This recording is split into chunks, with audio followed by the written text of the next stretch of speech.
You guys have shown me so much love on my heatless curls, so I thought that I would give you a super quick, easy tutorial to show you how I did them. I use this one from Rehab Your Hair, and I put it so it's literally in the center, even them out, and then I will clip it. This is such a good step to keeping it in place, meaning that you can really get them nice and tight. Biggest mistake that I made when I first started doing these, it literally says to apply it to damp hair. It works so much better on hair that is literally dry and just very, very slightly dampened. So you want to do tiny, tiny, tiny little sections. So grab yourself a little bit, keep it there, wrap it round, and grab a tiny bit of hair like that. And you want to keep it nice and tight. And by having this clip there, it's going to hold it in place for you. Gather more hair as you go. Another little tip as you're going, try to keep the sections the same size, because obviously if you like jump from doing a really small section to like a really big section, the curls are just going to be like slightly uneven. Literally going to go ahead and do exactly the same to this side. Start wrapping and grab as you go. To finish, I'll just dampen it slightly with like a leave-in conditioner. Show you the results in the morning. Good morning. As you can see, the curls are a bit of a wreck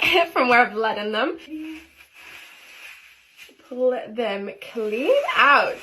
I don't know why, but that bit's so satisfying. They look so pretty already, and I honestly don't even put oil or anything in them, and they always come out looking so shiny, which I love. And that is literally it. That is literally the heatless curls done.